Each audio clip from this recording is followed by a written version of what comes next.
අද අපිට තියෙන්නේ ප්‍රෝටීන කියන කොටස කතා බහ කරන්න. ඉතින් අපි කලින් වීඩියෝ එකකින් කතා බහ කරා කාබෝහයිඩ්‍රේට් කියන්නේ මොනවද, ඒ වගේ මූලික වර්ග මොනවද කියන එක ගැන. අද අපිට තියෙන්නේ දෙවැනි අනුමාත්‍රකාව වෙන ප්‍රෝටීන ගැන කතා බහ කරන්න. මේ ප්‍රෝටීන ගැන කතා බහ කරද්දී මෙයාලගේ මූලික ලක්ෂණ තමයි ඉස්සෙල්ලාම අපි දැනගෙන ඉන්න ඕනේ. ප්‍රෝටීන ගැන කතා කරද්දී මෙයාලගේ මූලික ලක්ෂණ තමයි අපි ඉස්සෙල්ලාම දැනගෙන ඉන්න ඕනේ. ඉතින් මොනවද මෙයාලගේ මූලික ලක්ෂණ? ඉස්සෙල්ලාම මෙයාලා හැදිලා තියෙන්නේ මොන මූලද්‍රව්‍ය වලින්ද කියලා බැලුවොත් එහෙම. මෙයාලා හැදිලා තියෙන්නේ මොන මූලද්‍රව්‍ය වලින්ද කියලා බැලුවොත් කාබන් ඉන්නවා. ඔයාලා දන්නවා කාබන් කියන කෙනා ඕනම කාබනික සංයෝගයක නැත්තම් ප්‍රධාන සංයෝගයක සංඝටකයක් නේ. ඊපස්සේ ඉන්නවා හයිඩ්‍රජන්. H ඉන්නවා. ඊළඟට ඉන්නවා ඔක්සිජන්. මේ තුන් දෙනා මතක ඇති කාබෝහයිඩ්‍රේට් වලත් හිටියා. කාබෝහයිඩ්‍රේට් වලත් මේ තුන් දෙනාම හිටියා. හැබැයි ඔන්න ප්‍රෝටීන වල අලුත් කෙනෙක් ඉන්නවා. කවුද මේ? නයිට්‍රජන්. කාබන්, හයිඩ්‍රජන්, ඔක්සිජන් සහ නයිට්‍රජන් කියන මූලද්‍රව්‍ය හතරෙන් තමයි මූලිකව මෙයා හැදිලා තියෙන්නේ. තව එක කරුණක් තියෙනවා. මේ හතර විතරක් නෙමෙයි, සමහර විට සමහර අවස්ථාවලදී සල්ෆර් අපි ගෙන්දගම් කියලා කියන්නේ නේද? වෙඩි බෙහෙත් නිෂ්පාදනයට ගන්න. සල්ෆර් තින්නවා සමහර අවස්ථාවලදී. හොඳයි. ඔන්න එහෙනම් පළවෙනි මෙයාගේ ලක්ෂණය. මෙයාගේ පළවෙනි ලක්ෂණය. දෙවෙනි. මෙයා ඕනම සජීවී සෛලයක ඉන්න කෙනෙක්. සජීවී සෛලයක ජීවත් වෙන සෛලවල. සජීවී සෛලවල මෙයා ඉන්නවා. එහෙනම් යම් කිසි සෛලයක අජීවී නම් එයා තුල ඉන්න විදිහක් නැහැ මෙයා. සජීවී සෛලවල නොඑක් ක්‍රියාවලි සඳහා මෙයා දායක වෙනවා ප්‍රෝටීන. ඒ හින්දා මෙයා සජීවී සෛලවල ජීවත් වෙන සෛල තුල ඉන්ද්‍රියම අනිවාර්යයි. ඉතින් මේ කොච්චරක් ඉන්නවද කියලා බැලුවොත් මේ ප්‍රෝටීන තමයි වැඩුණු මිනිහෙක් හිතන්නකෝ. වැඩුණු මිනිහෙක්ගේ දේහයෙන් 17ක් වැඩුණු මිනිහෙක්ගේ දේහයෙන් 17ක් පමණ වෙන්න මේ ප්‍රෝටීන් කියන දේ අන්තර්ගත වෙලා තියෙනවා. ඔන්න හොඳින් මතක තබා ගන්න.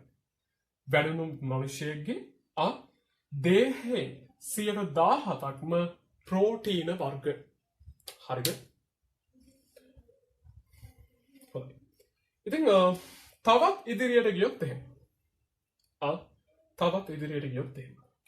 අපිට ප්‍රෝටීන ගැන කතා බහ කරද්දී ප්‍රෝටීන තියෙන්නේ මොන වගේද කියලා බලන්නත් එපේ නේද? ප්‍රෝටීන තියෙන්නේ මොන වගේද කියලා බලන්නත් එපේ. ඔය ප්‍රෝටීන තියෙන්නේ ගොඩක් මස් මාංශවල. මාංශ භෝගවල. ඔයගේ තමයි තියෙන්නේ. හරිද? එතකොට උදාහරණ විදිහට අපිට ගන්න පුළුවන් මස් වර්ග, ඊට පස්සේ මාළු වර්ග, මාංශ භෝග. ඔය මුං වගේ කට්ටිය නේද? එයාලගේ තමයි ප්‍රෝටීන අන්තර්ගත වෙලා තියෙන්නේ. ඉතින් මේ ප්‍රෝටීන කියන කෙනා ජීවී දේහයකට අනිවාර්යෙන් ඕනේ. අපි ගන්න ආහාරවල හැම ප්‍රෝටීන සංඝටක තියෙන්නම ඕනේ. ඊටා වැදගත් සෞඛ්‍ය ආරක්ෂිත ජීවිතයකට. හරි.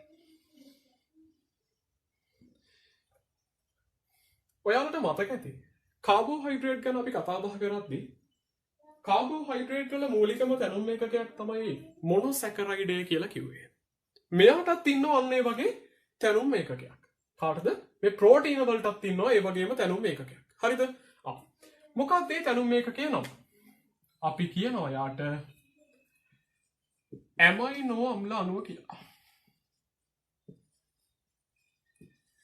ප්‍රශ්න අහනවා. ප්‍රෝටීන වල දැනුම් එකකය. නැත්නම් ප්‍රෝටීන වල මූලික දැනුම් එකකය. මොකක්ද උත්තරය? ඇමයිනෝ අම්ල. මේක ඊටාම සරල අණුවක්. මේ සරල අණුවේ කියන එක බැඳිලා සංකීර්ණ ප්‍රෝටීන් ව්‍යුහයක් හදනවා. එනම් ප්‍රෝටීනය සංකීර්ණයි කියලා කියන්නේ ප්‍රෝටීනය කියලා කියන්නේ මහා අණුවක්. හරිද? ඒ හින්දා හොඳට මතක තියාගන්න ඇමයිනෝ අම්ලය කියන සරල අණු එකතු වෙලා සරල අණු ගණනාවක් එකතු වෙලා ප්‍රෝටීනය කියලා කියන සංකීර්ණ මහා අණුව තමයි. හරිද? තන මේක කියවෙන්නේ ඇමයිනෝ අම්ලය. ඉතින් මේක ගැන විෂය නිර්දේශය තුල මහා ලොකුවට සඳහන් වෙන්නේ නැහැ. අමතර කරුණක් යටතේ තමයි මේ ඇමයිනෝ අම්ලය කියන එක ගැන සඳහනක් තියෙන්නේ. හැබැයි ගොඩක් ප්‍රශ්න පත්‍රවල අපි දැකලා තියෙන දෙයක් තමයි මේ ඇමයිනෝ අම්ලයේ ව්‍යුහය ලකුණු කරන්න එනවා. හරිද? එතකොට ගොඩක් ළමයි අසරණ වෙනවා. හරිද? ඇයි මේක හරියට ඉගෙනගෙන නැහැ. එහෙනම් දැන් ඔන්න ඉගෙන ගමු. හොඳයි.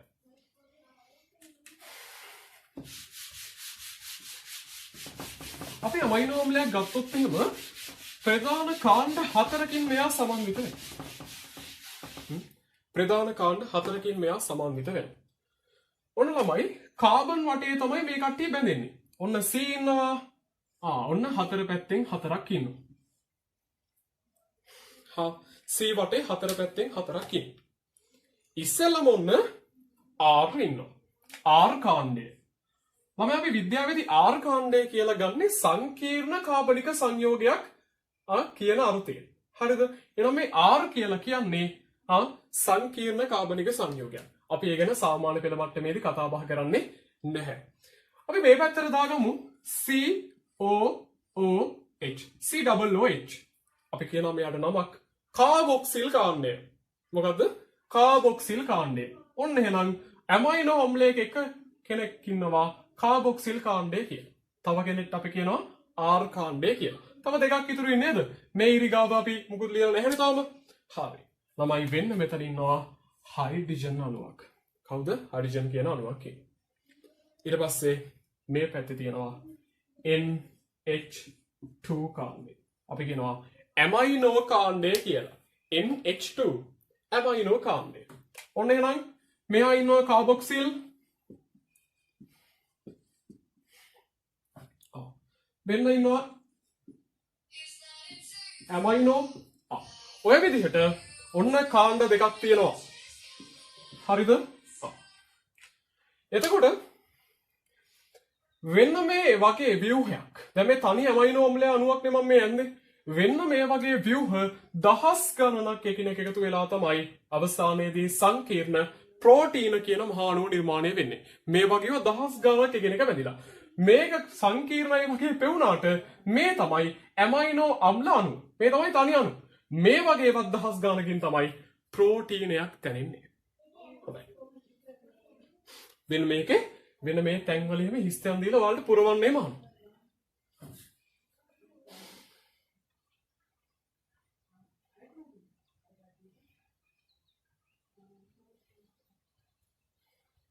හොඳයි.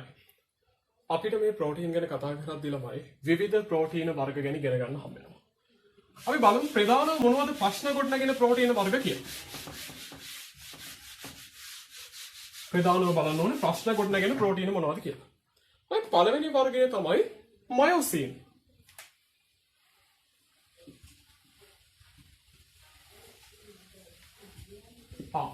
මයොසින්ගේ අයියා ඉන්නවා යාට පල්ලෙන්. කවුද? ඇක්ටින්. මේ දෙන්න චුට්ටක් එක වගේ මේ අයියයි මල්ලි වගේ නේද? ඇක්ටින් සහ මයොසින්. මොකද්ද හේතුව? මේ දෙන්නම කරන්නේ එකම කාර්යයක්. මේ දෙන්නම එකට ඉන්නේ එකයි. අයියයි මල්ලි වගේ ඉන්නේ එකයි. දෙන්න එක වගේ එකම වගේ කාර්යයක් තමයි කරන්නේ. මොකද්ද කරන කාර්යය? මේ ඇක්ටින් සහ මයොසින් තමයි මාංශ පේශි චලනයට වැදගත් වෙන්නේ. නේද? අපි මාංශ පේශි තද කරගන්නවා, ඊට පස්සේ ඒවා ඉහිල් කරගන්නවා නේද? මේ හැම දෙයකටම උපයෝගී වෙන්නේ වෙන මේ ඇක්ටින් සහ මයොසින් කියන ප්‍රෝටීන් වර්ග දෙක. අයියයි මල්ලි වගේ එක කාර්යයකට වැය වෙනවා. හරිද? ඊට පස්සේ තව ඉන්නවා ඔසෙයින් කියලා කෙනෙක්. ඔසෙයින් කියලා කෙනෙක් ඉන්නවා. කවුද මේ ඔසෙයින්? හොඳට මතක තියාගන්න විද්‍යාවේදී ඔයන්නෙන් වගේ දෙයක් පටන් ගන්නවා. ඒ අස්ථි සම්බන්ධ. ඔස්ටියෝපොරෝසිස්. මොකද්ද? අස්ථි සම්බන්ධ රෝගයක්. මේකත් අන්නේ වගේ තමයි. ඔසෙයින්. මේක අස්ථිවල ක්‍රියාකාරීත්වයට වැදගත්. අස්ථිවල ශවිමත්භාවයට වැදගත් ප්‍රෝටීන වර්ගයක්. ඔසෙයින්. ඊට පස්සේ හිමොග්ලොබින්. ඔන්න වැදගත්ම කෙනා.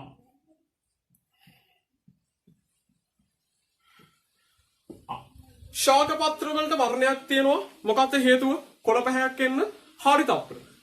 හරිතත්ව තමයි හේතුව. එතකොට මිනිස්සුන්ගේ රුධිරයටත් පාටක් තියෙනවා. සතුන්ගේ ක්ෂීරපයින්ගේ රුධිරයටත් වර්ණයක් තියෙනවා. රතු නේද? කොහොමද මේ වර්ණය ලැබුණේ කියලා හොයලා බැලුවොත් එහෙම රුධිරයේ තියෙනවා හිමොග්ලොබින් කියන ප්‍රෝටීන වර්ගය. අපි හිමොග්ලොබින් ගැන අහලා තියෙනවා. හැබැයි ඒක ප්‍රෝටීනයක් කියලා කලින් දැනන් නෑ. ගොඩක් කටිට අමතකයි.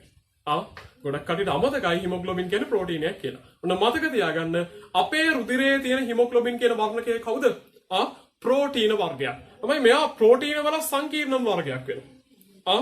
ප්‍රෝටීන් වල සංකීර්ණ ව්‍යුහයක් වෙනවා. අපි කියනවා චාතුර්ථක ව්‍යුහය දරනවා කියලා.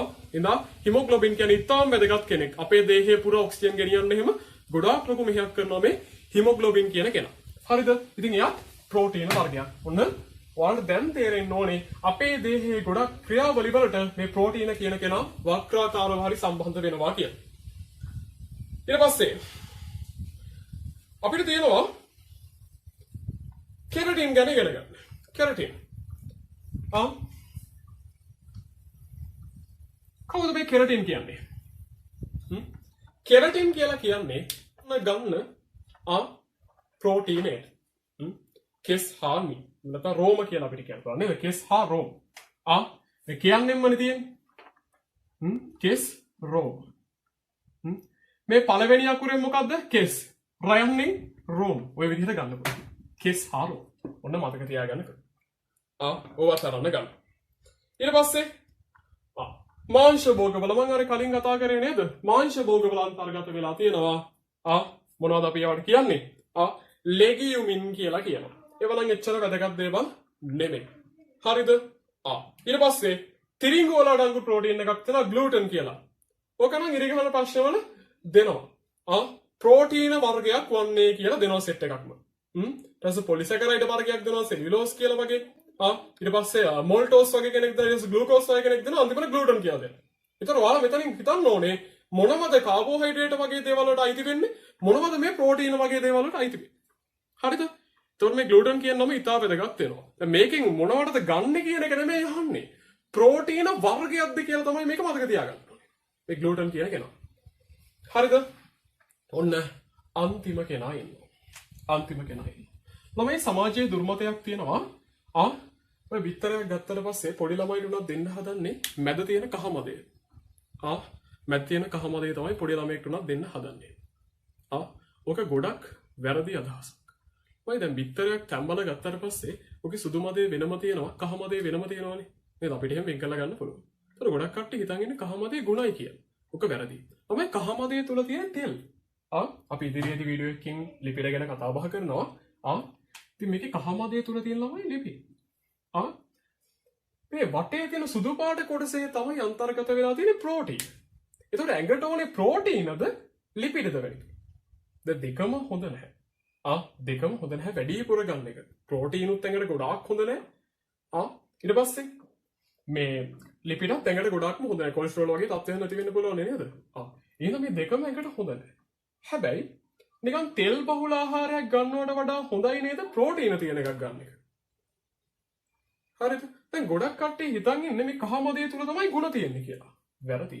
කහ මදේට වඩා ගුණයක් එහෙම නැත්නම් ප්‍රෝටීන අන්තර්ගත වෙලා තියෙනවා මේ සුදු මදේ තුල. එහෙනම් කහ මදේ තුල ලිපිඩ තෙල් ಜಾති අන්තර්ගත වෙලා තියෙද්දි සුදු මදේ තුල ඇල්බියුමින් කියන ප්‍රෝටීනේ අන්තර්ගත වෙලා තියෙනවා.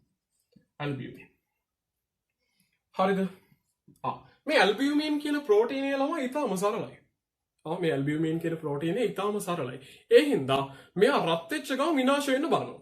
ඒකයි ඔය බිත්තරයක් බෙදලා කද්දී තෙල් දාලා වගේ ගද්දී ගුණයක් නැහැ කියලා ඔය මතයක් තියෙනව නේද? ඒක නම් යම් ප්‍රමාණයකට ඇත්ත. ඒකට හේතුව තමයි මේ ඇල්බියුමින් කියන ප්‍රෝටීනේ ඊටාම සරලයි. මෙයා පොඩි උෂ්ණත්වයකදී හරි වෙනස් වෙන්න බලනවා. ඒ හින්දා ඒක බෙදලා ගද්දී වෙන මේ ඇල්බියුමින් ටික විනාශ වෙන්න පුළුවන්. ඒ හින්දා නියමිත පරිදි මොකද වෙන්නේ? ප්‍රෝටීන් ටික අපේ දේහයට ලැබෙන්නේ උෂ්ණත්වයත් එක්ක යා හානි වෙනවා. හරිද? එහෙම දෙයක් තියෙනවා. හොඳයි. එහෙනම් ඔන්න මූලික කරුණු කාරණා ටික අවසන් වෙනවා. ඉතින් මේ අනුව කාබෝහයිඩ්‍රේට් වගේම තමයි ප්‍රෝටීනත් අපේ දේහේ ඉතා වැදගත් මෙහෙයක් ඉටු කරනවා. වගේමයි අවසාන වශයෙන් හොඳට මතක තියාගන්න. මේ ලෝකේ තියෙන සියලු විෂ ප්‍රෝටීන මේ ලෝකේ තියෙන සියලු විෂ ප්‍රෝටීන. ඒ කියන්නේ සර්පෙක් දෂ්ට කරා කියලා හිතන්නකෝ. ඒ සර්පයා නිකුත් කරන්නේ ප්‍රෝටීන. එතකොට මිනිස්සයා මිය යන්නේ ප්‍රෝටීන මට්ටම වැඩි වෙලා දේහේ. ඒ විෂ කියලා නිකුත් කරන්නේ ප්‍රෝටීන. එතකොට ඒ විෂ අපේ ශරීරගත වුණා කියලා කියන්නේ අපේ ශරීරය තුල තියෙන ප්‍රෝටීන මට්ටම ගොඩාක් ඉහළ යනවා. ඒක දරා ගන්න බැරුව යනවා නේද? ඒකයි සමහර සර්පයෝ දෂ්ට කරාට පස්සේ මිනිසුන් මිය යන්නේ. එහෙනම් සියලු විෂ වර්ග ප්‍රෝටීන් කියලාත් හොඳින් මතක තබා ගන්න. හොඳයි. එහෙනම් ප්‍රෝටීන සම්බන්ධ මූලික කරුණු ටික මෙතනින් අවසන් වෙනවා.